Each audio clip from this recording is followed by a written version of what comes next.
She didn't know what she needed. How could she? She'd never had this particular dream before.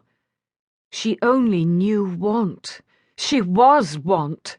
She ached, hungered, shuddered. There was a moan of pleasure, a soft sound of feminine longing. The strange noise pierced her slumber, pulling her from the depth of a fantasy. The voice was familiar. The sound not. Who was that? A sudden hot gust in her ear startled her awake. "'Tis no dream!" Fear doused her, an icy dash of wakefulness. She lurched away from the hands, only to find a large body flung hard over hers. She inhaled to scream, only to feel a hot mouth settle over her lips. Big hands grasped her own, pressing them to the mattress. Her body sank into the feather tick as she wriggled under the weight. The rasp of stubble scraped her face as her intruder slanted his lips over hers again and again. His body covered her. Fear swept her, stealing away her strength.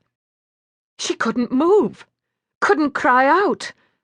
Her eyes opened wide in the darkness when his tongue slipped between her lips, even as his clothed knee slipped intimately between her bare thighs. His mouth was hot with the taste of brandy and tobacco. The very foreignness of the flavor startled her into action.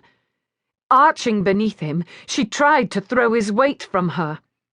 She was too small, too powerless. The only result was a chuckle from deep in his throat. His tongue probed her mouth, entering and withdrawing in a rhythm even a spinster could recognize as wicked. Releasing one of her hands, he stroked his hot palm down her arm. Izzy pushed at his shoulder, to no effect. She couldn't pit her strength against his.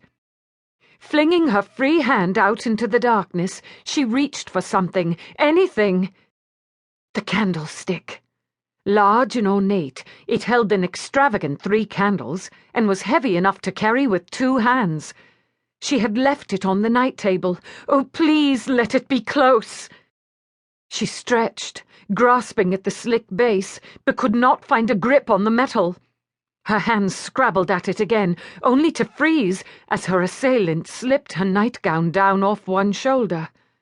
When the neckline failed to give far enough, he simply pulled until the worn fabric parted at one tired seam. No! She recoiled at the rip, her throat closing in a spasm as he encircled one breast with his hand. The heat of his palm seared her flesh, sparking a fresh wave of alarm. She renewed her frenzied quest for the candlestick. He massaged her breast briefly, then paused. Once more, warm fingers slid over her in investigation, tracing the contours of her bosom. He raised his head, finally allowing her to draw a breath. "Seely?" he whispered. Seizing her chance, she threw herself to one side. She grasped the candlestick and swung it down where his head should be, all the while screaming to wake the dead. He slumped over her, his weight almost suffocating her. She pushed at him, shoving at various rock-hard body parts, trying to pull herself from beneath him. Only by violently twisting her pelvis against his could she finally shift him off her. Just as she clawed her way to the edge of the bed and wrenched the tail of her gown from beneath him, her door burst open. A blaze of candlelight forced her to turn her eyes from the glare. Clutching a torn gown closed over her breasts, she stood blinking and trembling as chaos erupted in the small room. "Miss Temple!" "What? My God!" "That scream!" The jumble of voices battered at Izzy, and she reached for the carved bedpost. She wrapped one arm around it and leaned her cheek upon the cool wood. Blinded, she clenched her eyes shut and her shaking knees together to reinforce them.